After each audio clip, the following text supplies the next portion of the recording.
E nós seguimos falando de eleições, mas agora lá na Venezuela, eleições que vão acontecer nesse fim de semana, no domingo, e o clima é de tensão entre Brasil e o governo de Nicolás Maduro. O TSE desistiu de enviar observadores para acompanhar o processo eleitoral, mas o assessor especial para assuntos internacionais, Celso Amorim, viaja hoje para o país. E sobre esse assunto, a gente fala agora com o professor de Ciências Políticas do IBMEC de Brasília, Nauê Bernardo, a quem agradeço a participação. Bom dia, professor.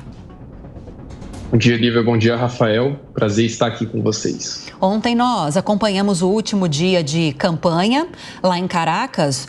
A cidade se transformou em dois grandes polos, professor. A oposição também movimentando os seus aliados, Nicolás Maduro também. Novas ameaças de ruptura de regime, de estabilidade política feitas durante esse comício de Nicolás Maduro, que sempre atrela uma eventual vitória da oposição a uma guerra civil, a um banho de sangue. E nesse cenário, o Brasil vai enviar lá para a Venezuela Celso Amorim para acompanhar esse processo eleitoral, digamos assim, todo coberto de dúvidas, para dizer o mínimo. O governo acerta em fazer isso? Não, o governo não acerta, porque a gente teve um posicionamento bastante duro e bastante assertivo por parte do TSE, depois daquelas acusações completamente descabidas, sem qualquer evidência fática, sem qualquer suporte probatório, a respeito do sistema do Brasil não ser auditável, que é bem o contrário. Nós sabemos que o sistema do Brasil é auditável, é seguro.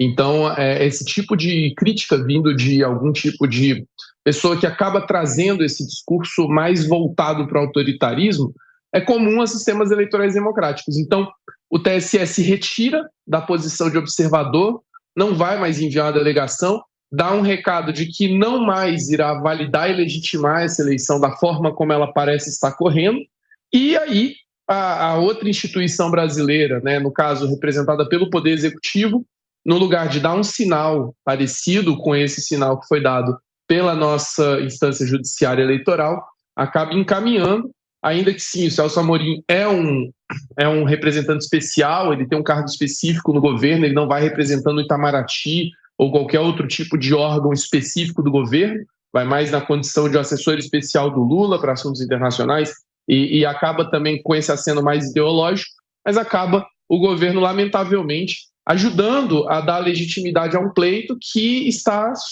coberto de suspeitas. Professor, bom dia. Mas na medida em que vai todo mundo embora também, não fica melhor para quem quer desvirtuar o resultado da eleição? O ex-presidente argentino Alberto Fernandes foi embora, a Colômbia foi embora, o Brasil vai embora com os seus observadores eleitorais, não com o auxiliar, assessor especial para assuntos internacionais, Celso Amorim. No escuro, não fica melhor para fazer o que é proibido, professor?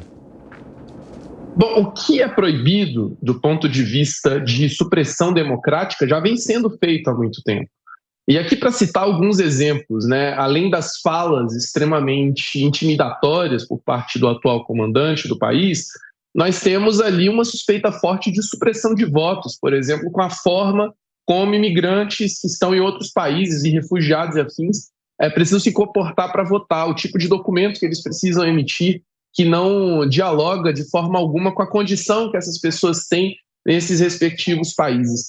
Então, a gente já tem uma série de elementos que dificultam a legitimidade desse pleito democrático.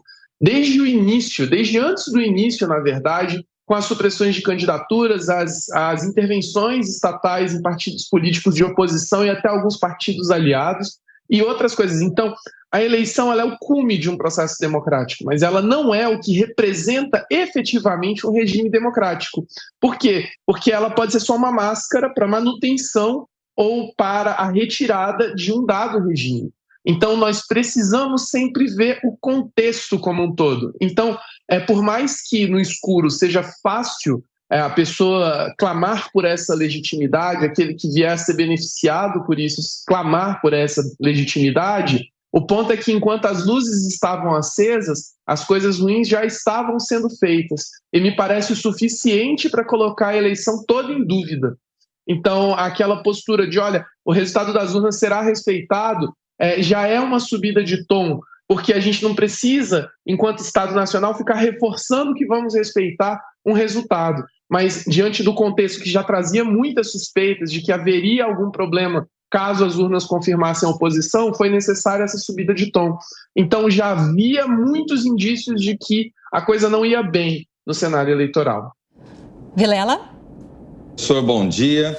Professor, na linha do que o senhor está colocando, uma eventual vitória de Maduro nas urnas, né, ou pelo menos no resultado aclamado, né, das eleições venezuelanas, agora no próximo final de semana, ela pode acabar pressionando ainda mais o Brasil a ter um posicionamento mais duro, mais rígido com relação a esse sistema ditatorial, essa ditadura que se instalou na Venezuela e que tem, a gente vem acompanhando um certo comportamento relativamente condescendente por parte do governo brasileiro? Com certeza pressiona, especialmente porque nós estamos falando de um país que há muito pouco passou por um ato bastante complexo no dia 8 de janeiro de 2023, né, em que aquelas pessoas invadiram as sedes dos três poderes clamando por um golpe de Estado. Então, o Brasil, que passa por um contexto desse, acaba tendo a obrigação de se posicionar contra discursos autoritários, discursos autocráticos, principalmente aqui no contexto latino-americano, que é tão sensível e demanda essa união. Então, se o Brasil quer ter uma posição de grande líder democrático, precisa manter coerência. E, havendo uma confirmação de um resultado num processo cercado de complexidade, cercado de situações difíceis de entender, que possam vir a dar legitimidade para o processo como um todo, sim, isso vai pressionar o Brasil. Agora, professor, falando ainda sobre essa possibilidade, pelo menos como mostram as pesquisas de vitória nas urnas, que seja de Edmundo Gonçalves, há muitos analistas que dizem que não é algo muito difícil de acontecer na Venezuela essas pesquisas mostrarem vitória da oposição. O que é comum acontecer é que esse discurso de ameaças de Nicolás Maduro, se a oposição vencer, vai haver um banho de sangue, uma guerra civil, isso faz com que as pessoas que apoiam a oposição fiquem realmente preocupadas e com medo de votar. Então, as pesquisas mostram uma possibilidade real de vitória de Gonçalves, com mais, acredito que o dobro quase de intenções de voto, 60% das intenções de voto. Mas no dia, na hora H, no dia das eleições, essas pessoas ficam com medo de confirmar esse voto na oposição, com medo dessas ameaças. É um movimento que pode acontecer também, dessa vez, de todas as possibilidades possíveis de fraudes no processo eleitoral. Qual é a mais possível de acontecer agora no domingo? A intimidação, né? É aquela coisa da gente ver o filme inteiro e não só o retrato, não só o cume do processo democrático. Então, se você tem uma intimidação constante pelo mandatário máximo do país, você tem medo justificado de votar, o que você vai fazer? Você não vai votar.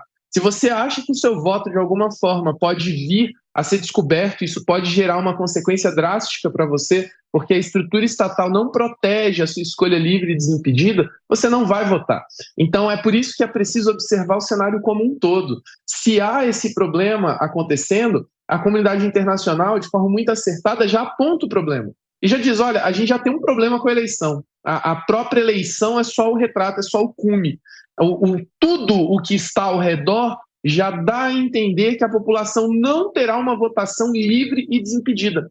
Isso não deixa, Lívia, de ser uma espécie de supressão de voto, uma espécie de supressão do desejo popular. E ainda que fique no campo do e se, no campo teórico, hipotético, só o fato de existir uma ameaça por parte do mandatário máximo da nação já acaba por constranger as pessoas a exercerem o espírito democrático.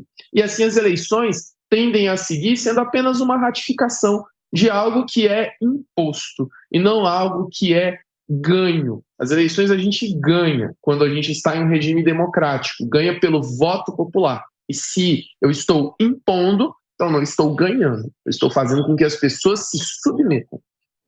Professor, o que é que, especialmente a comunidade sul-americana, o Brasil, a Colômbia, os países maiores da região, podem fazer a partir de segunda-feira? Porque me parece que, independentemente de qual seja o resultado, não será um período pacífico para os venezuelanos, né? E aqui a gente tem um desafio, e é muito sensível, porque ao mesmo tempo que é necessário que se denuncie qualquer tipo de supressão democrática quando você defende um regime democrático, que é o caso da maior parte dos países aqui na América Latina, em tese, você também não pode interferir de maneira muito grande na soberania do outro país, principalmente aqui no Brasil, em que o comando constitucional determina de forma expressa a necessidade de respeito à autodeterminação dos povos e à soberania dos outros estados. A Venezuela é um estado soberano.